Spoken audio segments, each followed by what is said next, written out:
Hi there, Sironch here, and today we will be reviewing Hu Tao's kit. I don't have Hu Tao as this is my friend's account that I borrowed to review Hu Tao. I'm one of you guys who will be wishing in the banner because her design is really good. If you like the content, consider liking, subscribing as it really helps with the algorithm. Of course, disclaimer, you should always pull for the character that you like. This is just a review of her kit and chill out and enjoy. Don't take it too seriously. With that, let's jump in.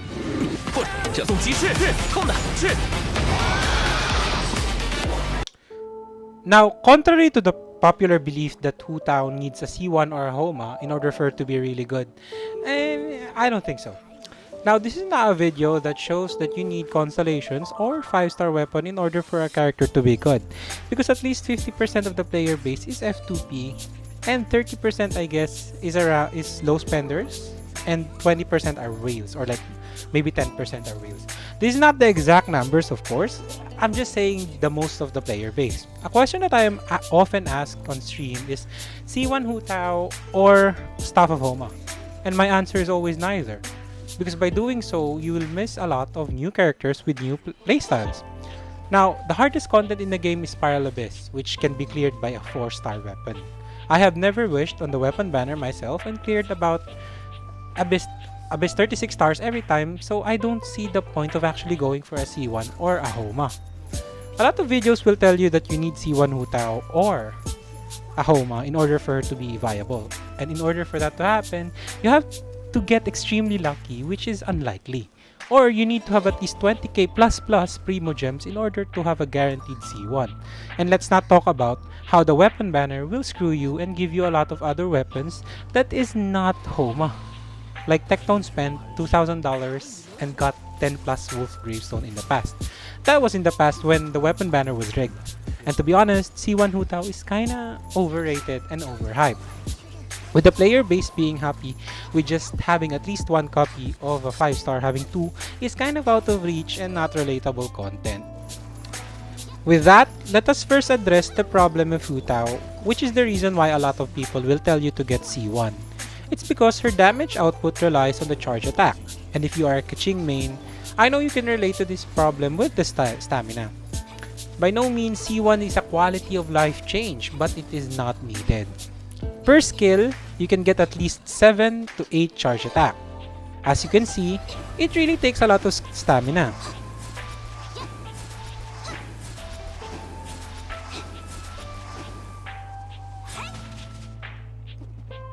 One way to play her is by jump cancelling or by sprint cancelling.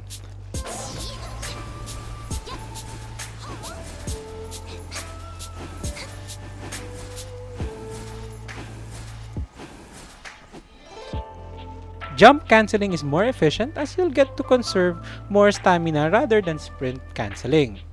And just like Child, she also has a downtime but not an eternity like Child.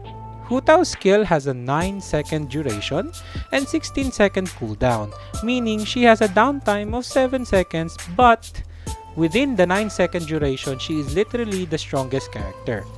Now for her burst, she has a really high nuking capability. The reason is, the damage of her burst is increased when she is below 50% HP, and her passive talent also increases her pyro damage bonus by a whopping 33% when she is below 50% HP.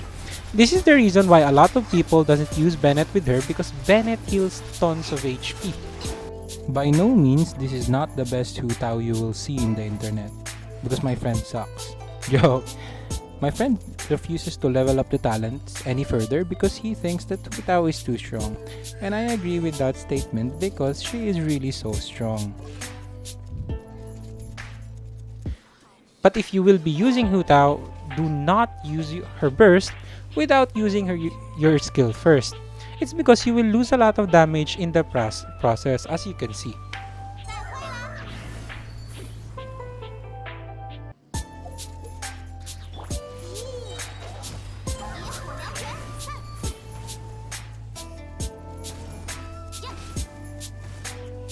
Now for our artifact sets, you can use a 4-piece Shimenawa for normal attacks and charge attack, 4-piece Crimson Witch, 2-piece Crimson Witch plus Tenacity of Millilith, 2-piece Crimson Witch plus Noblesse, 2-piece Noblesse, 2-piece Tenacity, 2-piece Wanderer, 2-piece Crimson Witch, as you've seen in the video, which is I'm using. 2-piece Noblesse, 2-piece Wanderer. The point is, work around on what you can get. A Lava Walker is also good, but not the best. You gotta work on what you got. For pieces, what you want is a flower and a plume that has crit rate and crit damage on it. Also, HP. An HP timepiece would be the best. Pyro damage goblet, crit rate, or crit damage circlet, depending on what you need. Now the question is she a must-pull character? For me, there is really no must-pull character in this game, as this game is just a PvE. Point is, pull on the character that you want to pull. You know, a lot of people said that Kokomi was a terrible unit, but I pulled for her and made her my DPS and 36-star Abyss, which is the hardest content in the game with my DPS Kokomi. Every character in the game is viable, and pull for the character that you will be having fun using. For meta players, yes, it is a must pull. Hu Tao is one of the characters that is currently in the top of the meta, together with Ganyu, Mona, Bennett, Kazuha, etc. That's it for the video. Hope you guys enjoyed. Like and subscribe, all the fun stuff, and see you in the next one. Ciao!